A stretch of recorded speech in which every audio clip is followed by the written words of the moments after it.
The history of rock and roll is a relentless, tempestuous rhythm of unparalleled genius, unbridled rebellion, and ultimately, tragic excess.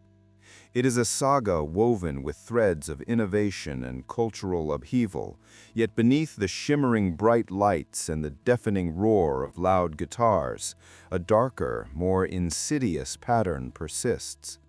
This is a sequence of premature, almost ritualistic endings that has given rise to the most chilling, pervasive, and morbid legend in the annals of music, the 27 Club. This is no ordinary fan club.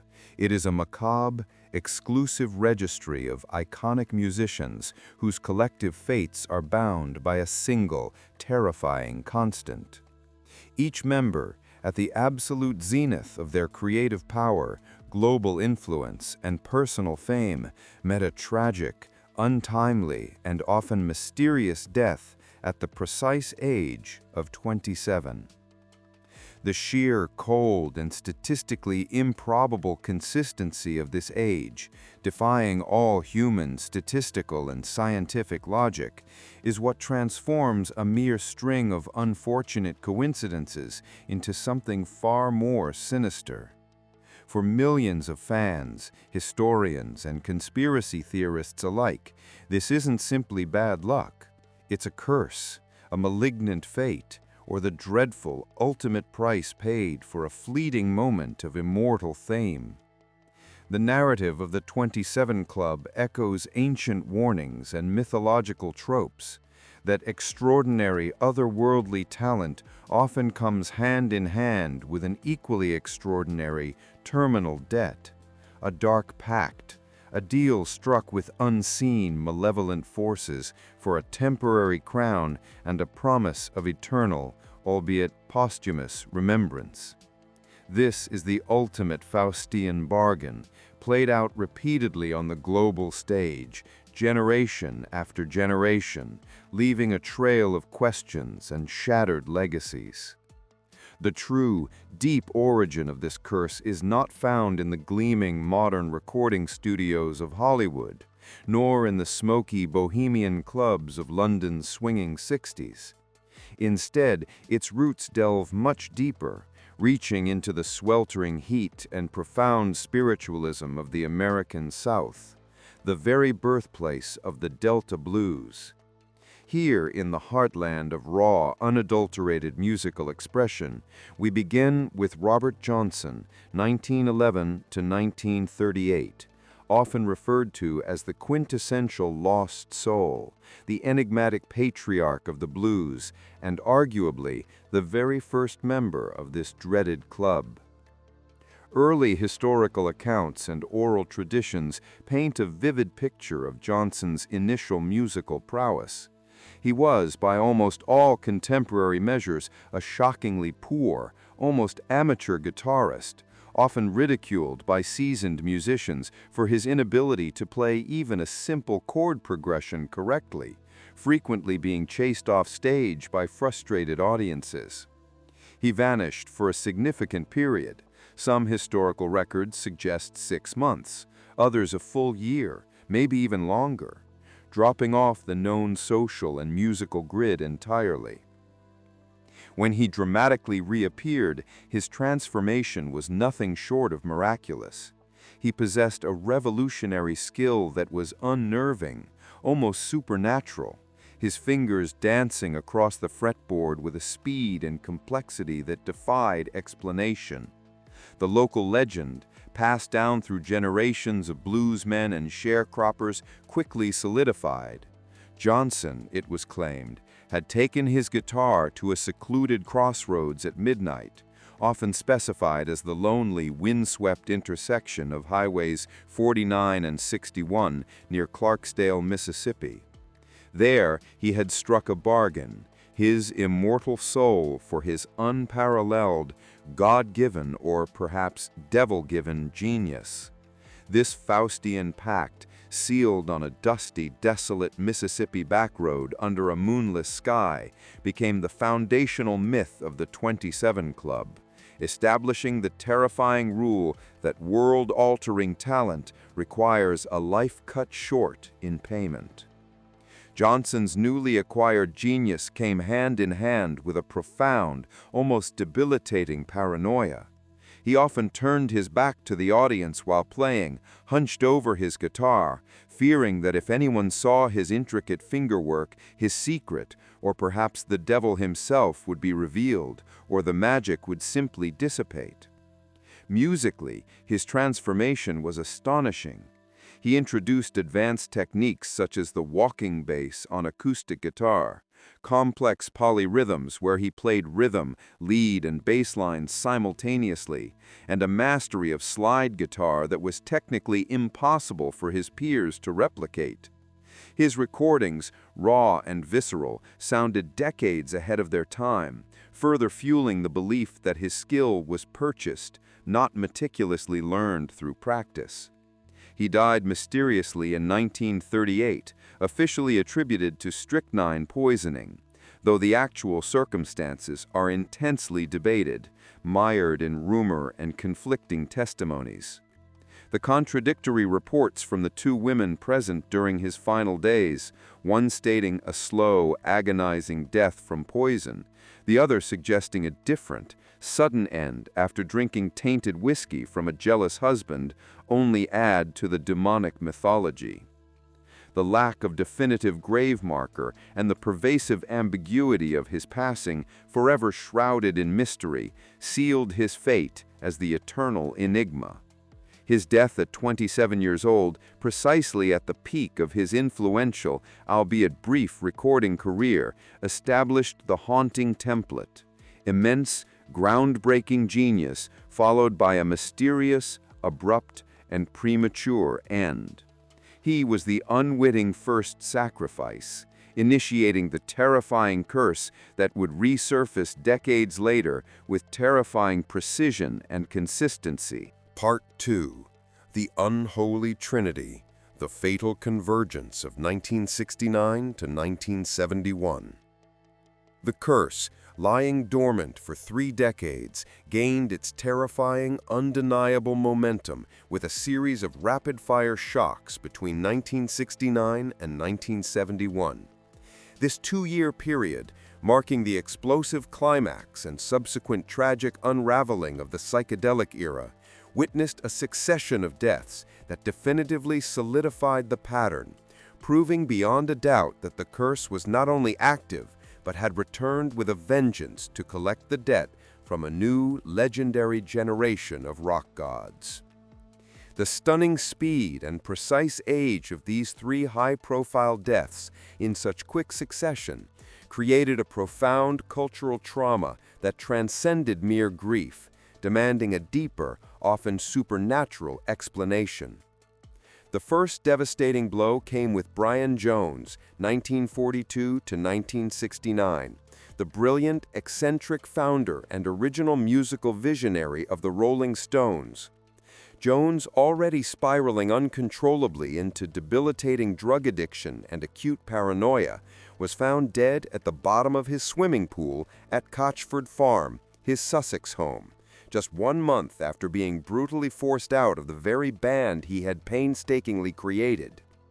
The official ruling was death by misadventure, a verdict that was almost immediately met with widespread skepticism and controversy. Theories of foul play have persisted to this day, fueled by the sheer illogic of a skilled swimmer drowning in shallow water. Later, damning eyewitness testimony emerged from a builder, Frank Thorogood, who on his deathbed allegedly confessed to having drowned Jones during a heated altercation over a financial dispute regarding work done on the property. The ambiguous, unresolved nature of his end, coupled with the lack of a proper investigation, made it perfect fuel for the growing conspiracy. The circumstances were highly suspicious. His body was found submerged, his clothing soaked, and the initial police investigation was widely criticized as hopelessly insufficient, if not actively hampered. Many speculate this was due to the involvement of powerful figures concerned with protecting the image and massive financial machine of what was fast becoming the world's biggest rock band. The second seismic shock was the sudden tragic loss of Jimi Hendrix, 1942 to 1970, in September 1970. Found dead in a hotel room in London, the official cause was determined to be asphyxiation due to aspiration of vomit after consuming massive amounts of barbiturates, Vesparax, and red wine. But the scene itself was a nightmare of inconsistencies that continue to plague investigators and fans.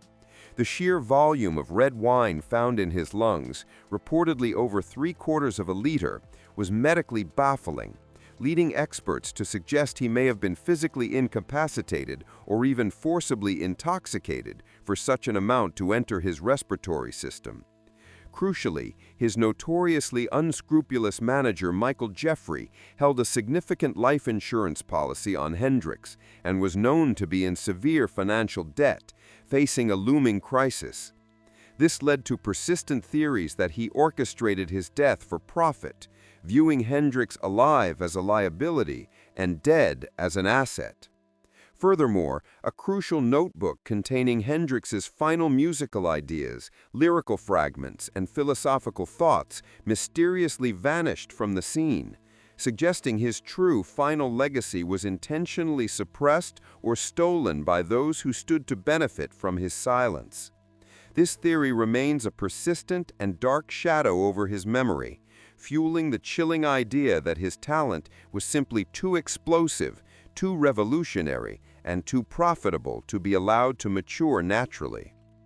Just 16 days later, as the world was still reeling from Hendrix's death, it was shaken again by the devastating news of Janis Joplin, 1943 to 1970.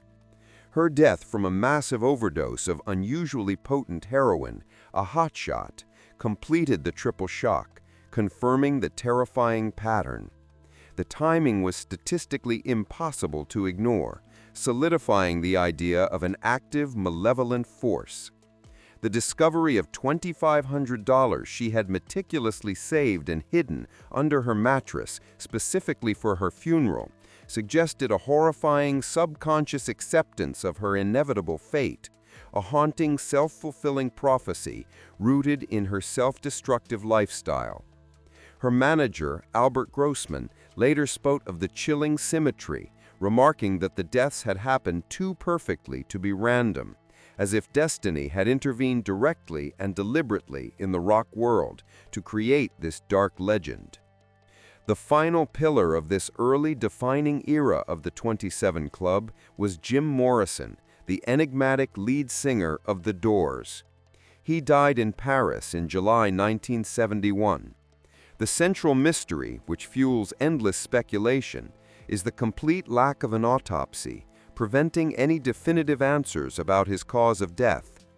His girlfriend, Pamela Corson, gave multiple, often conflicting accounts of his death, initially claiming he died of a heart attack in their bathtub. However, the accepted theory is now heavily disputed by numerous witnesses and researchers. Many claim he died of a massive heroin overdose at a Parisian nightclub, the Rock and Roll Circus, a notorious haunt for drug users. His body was allegedly moved from the club to his apartment to avoid a police investigation and public scandal, a common practice in that era among the Parisian elite. The subsequent hurried, quiet burial in Père Lachaise Cemetery, before his parents could even be notified, confirmed the world's suspicion. A vital truth was being hidden, and the resulting mystery has fueled his legend and solidified his place in the 27 Club ever since. His death, more than any other, epitomizes the unexplained, mystical finality that defines the club.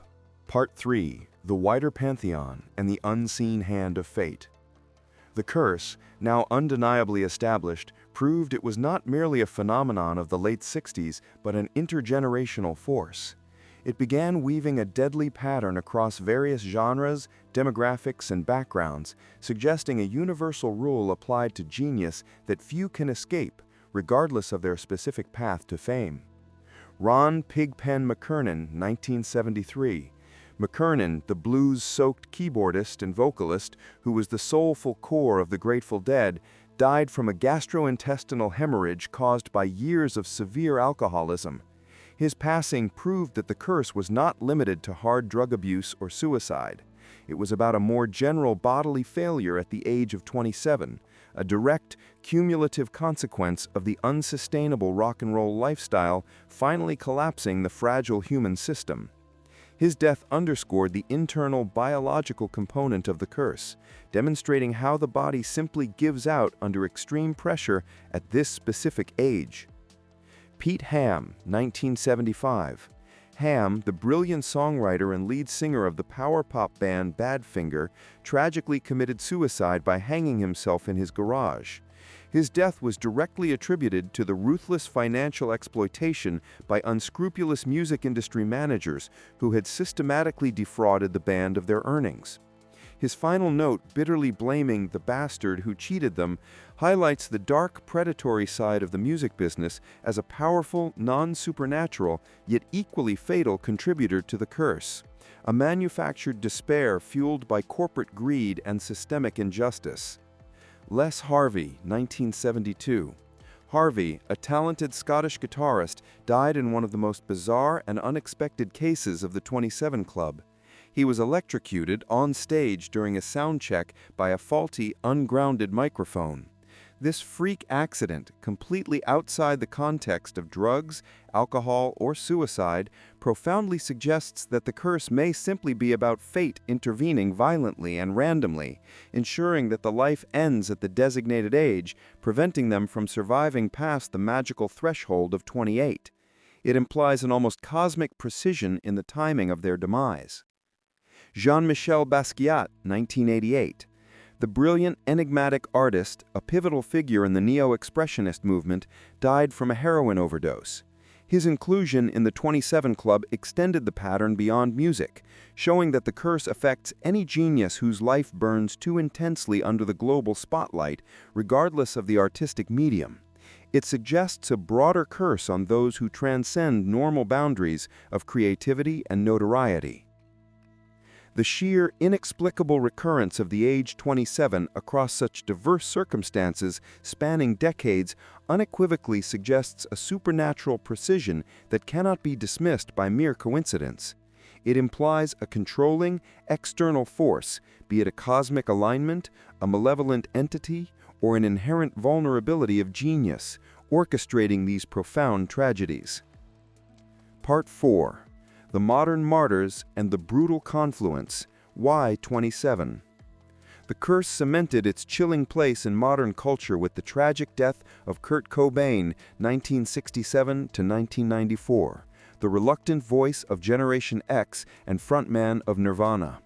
Cobain's death, officially ruled a suicide by shotgun, remains one of the most intensely debated and controversial cases in the club. Theorists point to numerous inconsistencies: the suspicious amount of heroin in his system, which some experts claim would have made it physically impossible for him to pull the trigger of a shotgun, the lack of readable fingerprints on the gun, and the conflicting handwriting in his final note, with the last few lines appearing to be written by a different hand. His death definitively confirmed the curse transcended generations, becoming a chilling cultural marker for the entire grunge movement and leaving an indelible scar on an entire generation. The subsequent, tragically coincidental death of Kristen Path, bassist for Hole and a close friend of Cobain, from a heroin overdose just 2 months later further showed the curse's devastating ripple effect on the fragile Seattle music community, demonstrating an almost contagious fatality within their orbit. The most recent and perhaps most public chapter of the 27 Club tragically closed with Amy Winehouse, 1983 to 2011. Her death from alcohol poisoning, though widely anticipated given her highly publicized struggles, validated the curse for a new generation. It proved that the pattern could manifest not through a mysterious murder or a secret overdose, but through public self-destruction and sheer bodily failure at that crucial age, a slow, agonizing process culminating at precisely 27. Her final years, captured by relentless media attention, became a chilling cultural spectacle. her death confirming the 27 Club was not a relic of the 60s, but a permanent, ongoing fixture in music history, a warning for all who seek fame. Why 27? The dark confluence. The answer lies in a final deadly combination of cosmic forces, occult symbolism, and profound psychological vulnerability. It's a perfect storm. The occult and numerology. The number 27, 3 times 3 times 3, is interpreted in various esoteric traditions as a terminal cycle, a perfect cube, symbolizing a completed journey, a contract fulfilled on a cosmic schedule. The age also marks the climax of significant astrological cycles, specifically the moon's nodal return and the secondary progressed lunar return. This astrological period is one of intense karmic reckoning, a point where an individual faces a profound confrontation with their destiny and life's path. For fragile artists already pushed to their limits, this cosmic collision often proves fatal. The psychological trap of prodigy. These artists, almost without exception, suffered from the prodigy trap, the inability to transition successfully from youthful, raw genius to mature, stable artistry. The immense, unsustainable pressure to constantly innovate, remain revolutionary, and maintain an authentic, often destructive image fueled intense self-sabotage. This often led to a subconscious choice to die young and brilliant, preserving their legend, rather than risk a slow decline into mediocrity or normalcy, a fate often perceived as worse than death for a true artist. The financial conspiracy, the coldest truth. The most cynical, yet undeniably plausible theory is purely financial. These artists, often young and naive, signed predatory contracts early in their careers, granting labels immense control and a disproportionate share of profits. Their death, tragically, creates a massive, immortal brand and an unprecedented financial windfall for the record label and their estates. Posthumous album sales skyrocket, often exponentially, but the label no longer has to manage the artist's volatile behavior, pay their exorbitant living expenses, or finance their chaotic tours. The death ensures the brand remains pristine, forever young, and eternally profitable. This theory posits that an environment is often created where the artist's death precisely at 27 is simply more valuable and less problematic for the industry than their unpredictable living career. This ties the mystical curse directly to the brutal, calculating reality of the music business, making it perhaps the darkest truth of all. The 27 Club remains a terrifying, unclosed file, a permanent monument to the price of genius. It is a chilling reminder that the incandescent fire of artistic talent, when combined with the corrosive power of extreme fame, relentless external pressures, and devastating internal addictions, can burn too hot, too fast, consuming the artist at a precise, uncanny age. The door to the 27 Club is always open, its membership forever growing, and the world is always watching, with a mix of morbid fascination and dread, to see which great artist will be inducted next into its infamous ranks.